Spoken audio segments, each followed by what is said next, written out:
ar nessa quarta-feira e o assunto de hoje é administração financeira. Sua família está vivendo bem com o que você ganha? Você está vivendo, conciliando seus compromissos e com o seu salário? Ou você está tendo dívidas? Nós temos aqui alguns livros para você ter em casa, para você saber como administrar os seus bens que Deus te deu. O primeiro livro é Administração Eficaz, da autora norte-americana Ellen White, que ela diz como multiplicar os recursos com sabedoria. Deus nos dá bens para administrarmos aqui na terra. Outro livro que nós temos aqui é Administração Financeira da Família. O autor é o pastor Antônio Toches, ele que é apresentador do programa Saldo Extra da TV Novo Tempo e também ele é um dos administradores ali da TV. Então, para você ter uma administração financeira da família muito boa e eficaz, você precisa ler esse livro. E o último livro é o Pagando o Preço. Esse livro foi escrito pela Cristina Macena. Ela é especialista em educação infantil e ela vai tratar como educar seus filhos financeiramente, também como saber educar e preparar para esse mundo que nós estamos vivendo. É um livro muito legal, com histórias muito interessantes, psicologia muito legal. E nós convidamos um dos administradores aqui da Casa Publicadora, o pastor João Vicente Pereira, ele que é o gerente de vendas aqui da editora. Pastor, seja muito bem-vindo à CPB Books. Oi, Mari, tudo bem? Estamos juntos de novo, né? Eu já estive aqui no seu programa e agora retornando, sempre é uma alegria estar com você. É um prazer ter a sua companhia também. Pastor, Deus nos deu bens para administrarmos aqui na terra, só que algumas famílias estão perecendo por causa disso, estão tendo problemas em seus lares financeiramente. Tanto o Brasil como outros países sofrem uma crise financeira, também inflações altíssimas, e isso acaba remetendo nos lares das pessoas. Como termos uma administração financeira da família eficaz? Olha, Mara, esse assunto é bem complexo e nós necessitamos anos aí para compreender um pouco a respeito de finanças, crises, administração, mas nós todos vivemos e precisamos consumir, nós temos sonhos pessoais e as famílias, elas vivem desses sonhos e vivem do consumo, digamos assim. É muito importante, em primeiro lugar, nós diferenciarmos o que é realmente consumo e o que é investimento. O que é gasto e o que é investimento. Você precisa, para começar a administrar bem a sua família, a sua casa, as suas finanças pessoais, ou as suas finanças pessoais, você precisa distinguir muito bem isso. Por exemplo, o que é um consumo, o que é um gasto? Eu vou comprar um carro. Isso é um gasto, não é um investimento. No passado era, você comprava um carro, o carro valorizava, você vendia o carro mais caro no futuro. Hoje é um gasto, você realmente precisa desse carro, este carro vai fazer diferença, este carro ele vai proporcionar para você mais mobilidade, mais facilidade e com ele você vai conseguir gerar recursos para a sua família ou para as suas finanças pessoais. Você precisa pensar nisso, né?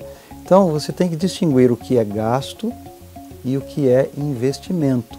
A sua casa própria é um gasto ou é um investimento? Investimento. É um investimento, porque você compra a sua casa, você deixa de pagar aluguel e a sua casa vai valorizando no futuro. É um bem que você tem, um patrimônio, e a família tem a segurança.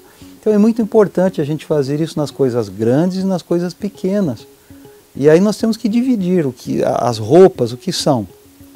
Quando você passa a usar ou utilizar assim uma diversidade muito grande de roupas, deixa de ser um investimento para ser um gasto. Você precisa investir na sua aparência pessoal, no seu marketing pessoal, até para você ser mais valorizada na sua profissão, enfim, nas coisas que você faz. Mas quando isso passa a ser um exagero, já é um gasto, não é mais um investimento. Então, nas mínimas coisas nós precisamos definir. Com a crise no Brasil, agora falando de Brasil, o brasileiro teve que aprender a ter um planejamento e lidar com os seus consumos e com as suas dívidas. Mas nós temos uma diferença, né, entre dívida e consumo. Explica um pouquinho pra gente. Na realidade, Mari, a diferença básica é entre dívida e compromisso, né? Você, tem muita gente, puxa, mas eu estou endividado. Hoje o Brasil tem aí mais de 62% da população que está endividada. Mas o que significa estar endividado? Quando você paga a água, paga a luz, paga a prestação da sua casa, você tem um compromisso.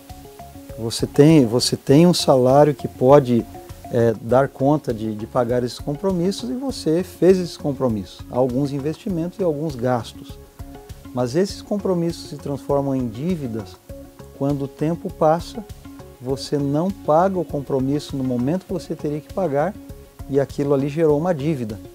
E essa dívida começa a gerar juros, alguns usam o cheque especial, que é o pior tipo de financiamento que pode ocorrer, e aquilo vai embolando, e quando você vê, você não tem mais compromissos, você só tem dívidas, e às vezes impagáveis, né?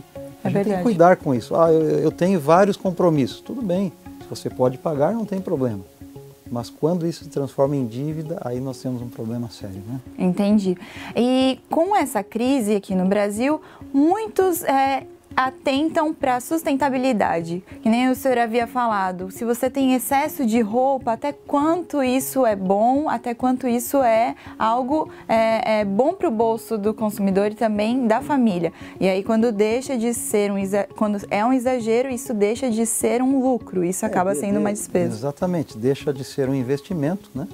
Deixa de gerar rentabilidade para você e passa a ser apenas um gasto. Se você tem condições, beleza, tem muita gente que tem condições e quer ter um luxo a mais. Mas quem está construindo o patrimônio tem que cuidar com todos os detalhes, né? Pastor, qual a importância de ter uma mesada, as crianças terem uma mesada? Porque alguns administradores falam que a administração se aprende, se ensina desde criança. Outros já falam assim, não, eles são crianças, eles devem brincar, eles devem viver e ser criança. Qual que é a sua opinião sobre isso?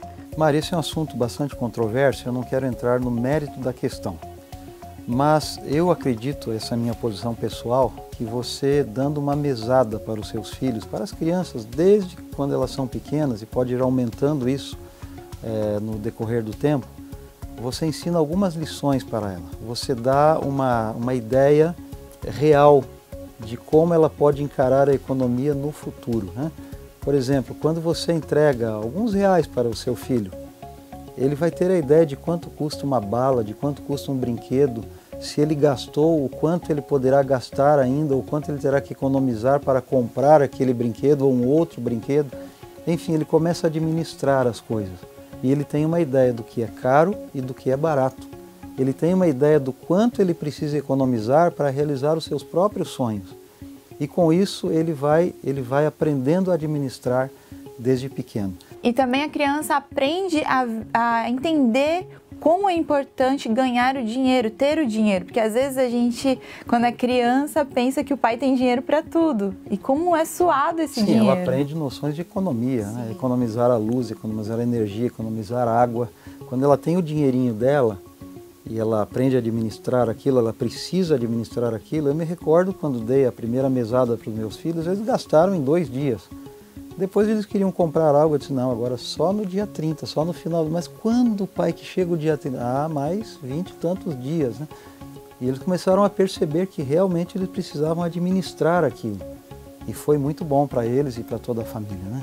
Pastor, hoje seus filhos são casados, possuem suas vidas separadas do senhor.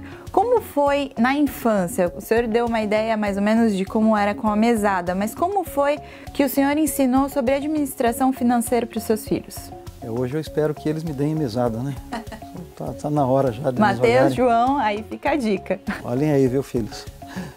Mas eles não gostaram muito do meu método. Cada um tem o seu método, né? Na época eles não gostaram.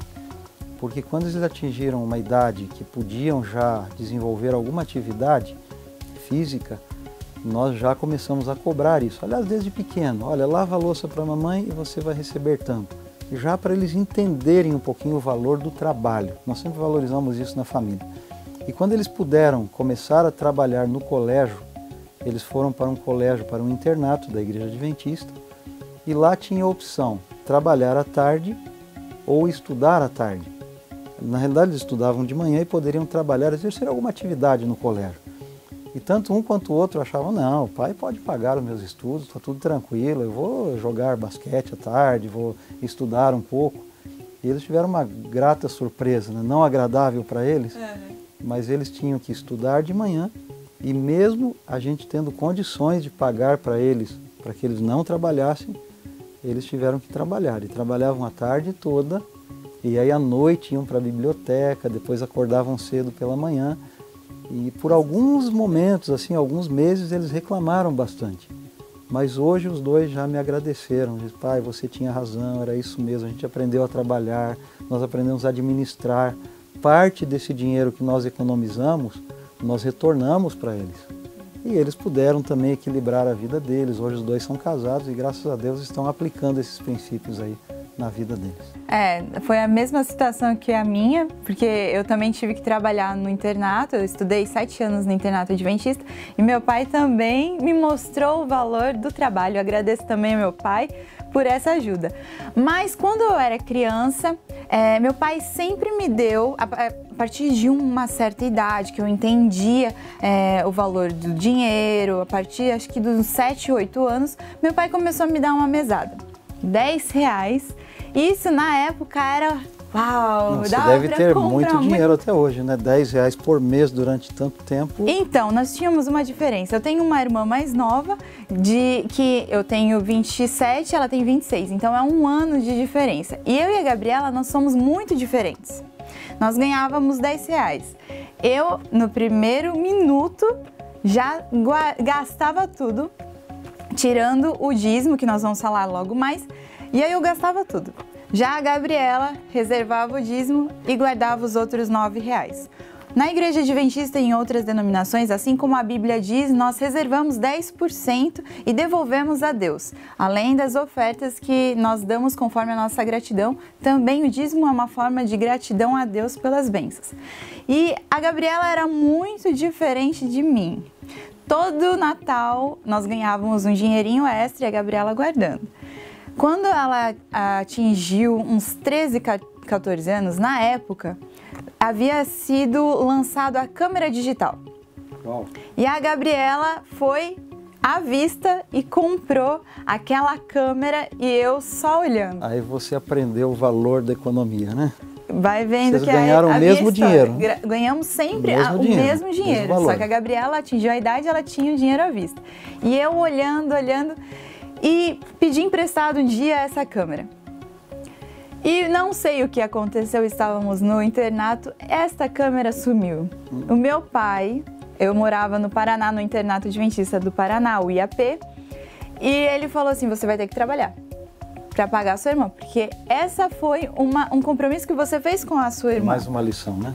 E ele me deu essa lição. E eu trabalhei aqui na Casa Publicadora, meu primeiro emprego, com 16 anos, que era como se fosse menor aprendiz. Né? Na época não existia, mas é como se fosse hoje isso.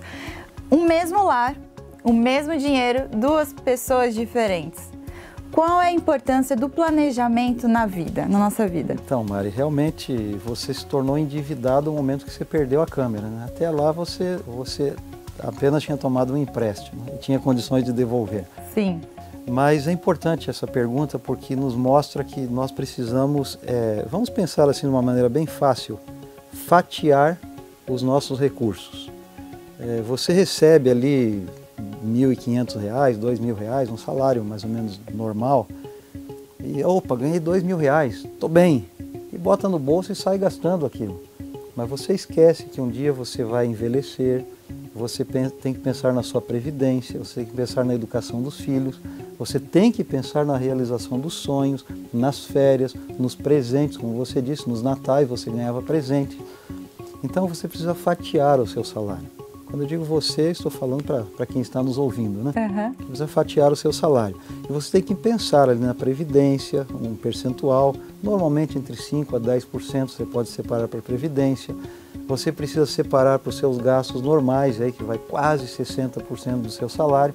Enfim, tem que fazer um gráfico, fazer uma provisão e mesmo que você não gaste aquilo lá está reservado. A sua irmã naturalmente sabia disso, sem ter aulas de economia. Sim. Mas ela não tinha noção, mas ela sabia que precisava guardar e comprou a câmera e você teve que trabalhar para pagar. Né? É verdade. Mas é importante hoje a gente fazer isso. Você tem que tomar na sua casa, com muita facilidade você encontra planilhas no Excel, inclusive modelos prontos aí, sugestões de economistas que enriqueceram seguindo essas dicas aí de administração, e você pode colocar ali os seus proventos nessas planilhas e ver exatamente onde está saindo, onde está entrando e ter uma previsão para o seu futuro, né? Legal.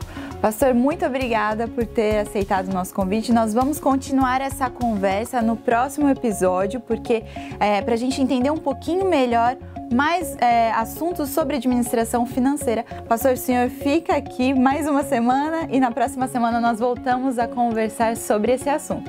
Fique com Deus. Até a próxima quarta-feira. Tchau!